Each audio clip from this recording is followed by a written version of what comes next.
Hi everyone, Coach Allison back, and I have week 13 Defy Aging to review with you.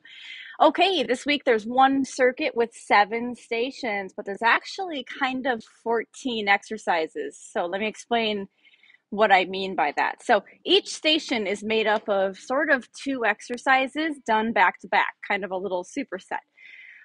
They're exercises that are very easy to transition from one to the other. Each exercise or each working set is a 40-second set.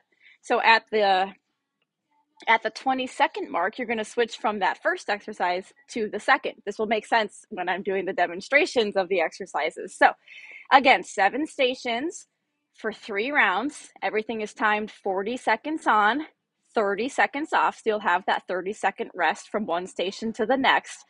The only caveat is at each station, you are going to be doing 2 different exercises. So again, this will make more sense when I review the exercises. So let's get to that right now.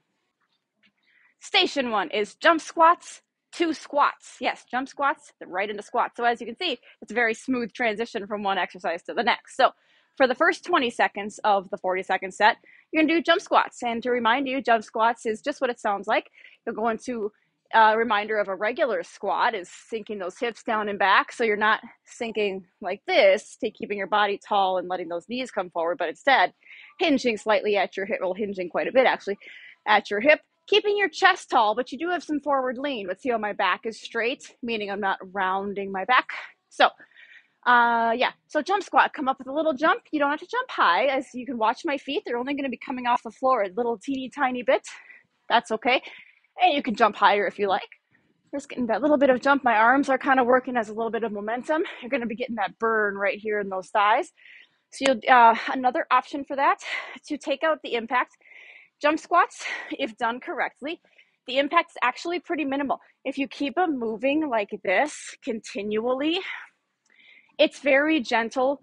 It burns your thighs the way it's supposed to, but the impact itself is very gentle. Now, if you do it like this and kind of stop between each one, that's where the impact actually is kind of jarring, and we don't want that. So do them smooth, steady, and the impact's very minimal. However, if for any reason we don't want that impact or can't do that impact, we're going to turn that into a fast squat.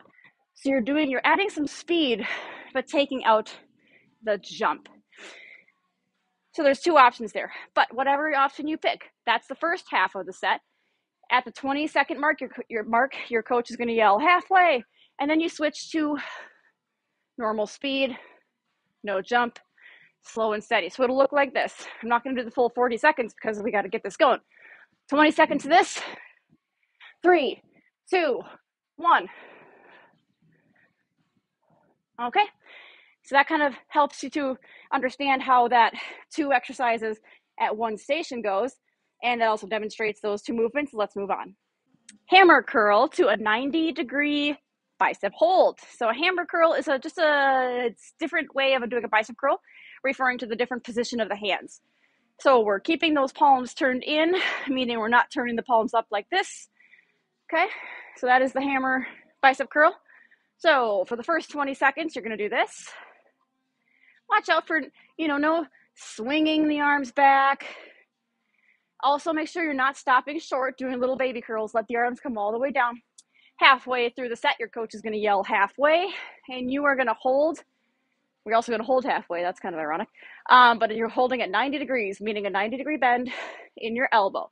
So make sure you're not leaning to kind of try and compensate. You're also not leaning forward. You're not holding them in like this. So they should be, making a square like this.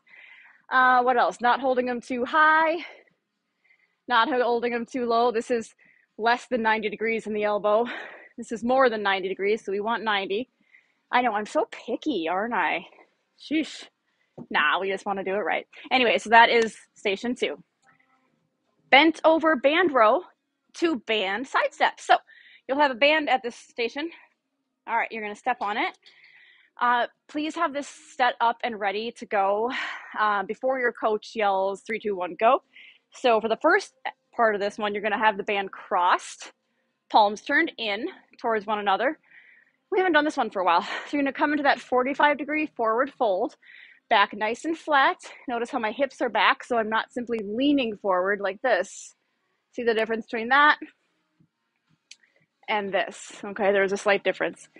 Keep your back flat, and you pull up and back, squeezing those shoulder blades together. If you want a little more resistance, you can step a little wider. That pulls a little more tension on the band. Okay, your coach is going to yell 3, 2, 1, halfway. A little cumbersome. All you have to do is uncross it, step together, and then start to take those side steps. Now this turns into a hip exercise. Okay, so you don't have to step off of it or anything. All you have to do is stop for a moment and uncross it. And that is that station. Okay, everybody.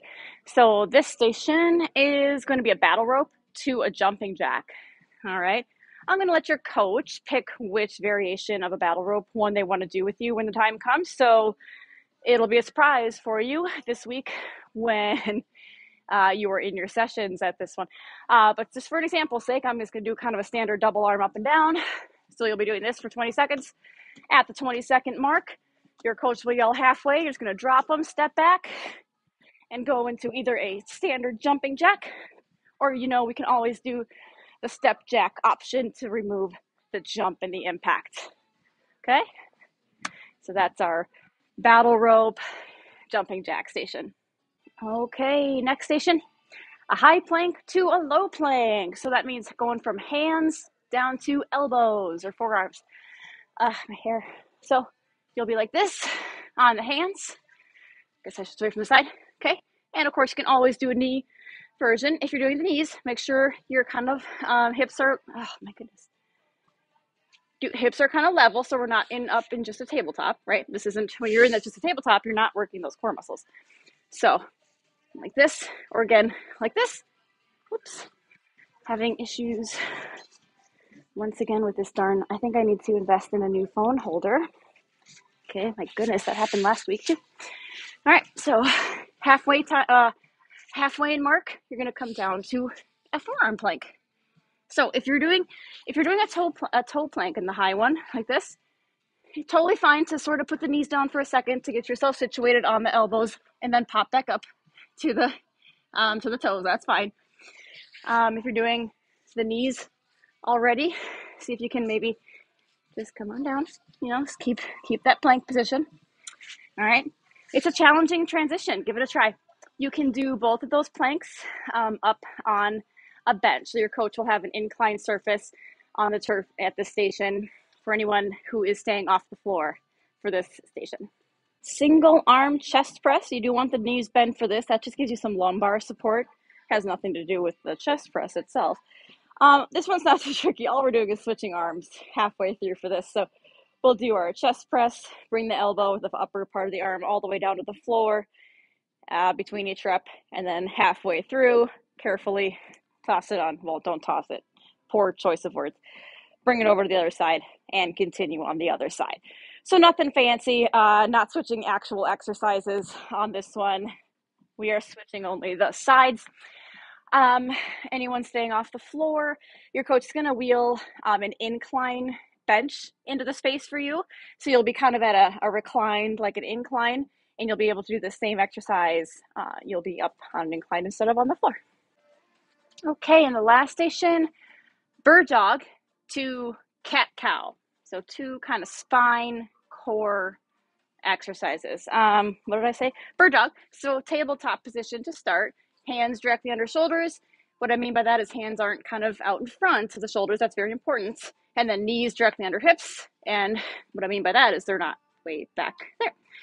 Okay. Keep the neck neutral, meaning you're looking straight down. So don't be looking up, but also don't be dropping or drooping the head. Again, I'm so picky, aren't I? All right. One arm and the opposite leg extends at the same time. Pause for just a second. Continue alternating. Okay. That's our bird dog. And then at the halfway mark, you're going to do cat cow, which I think we did in our mobility week a couple weeks ago, I think. Tuck the hips under, drop the head, round the spine, then pop the hips out, arch the back, arch the spine, and look the head forward. So you want excessive spinal movement here. So I'm excessively rounding the spine, and then I'm excessively arching the spine. It feels really, really good, actually. You can do both of these on an incline if needed. Keeps you, maybe some knee issues. It might not be comfortable kneeling on them, or for any reason we aren't getting onto the floor. Soft bend of the knees. You just don't want to lock. Like if you have like knees that go like this, I don't know what that's called, like inverted, or if you just don't lock the knees. So soft bend of the knees. You can do bird dog on an incline, and you can do. Oops, I just locked my knees after I told you not to. You can do cat cow on an incline. So we got you covered for anyone not getting onto the floor, but that's our cat cow. And the team builder, it's a medicine ball overhead toss and rolls. You'll need a partner for this. You don't need the kinds of medicine balls that bounce for this. We're not doing anything that involves a bounce. So if you have the kind of the sand filled ones that just kind of drop and plop, that's fine. So you'll be like, if you were my partner, I'm face to face with you.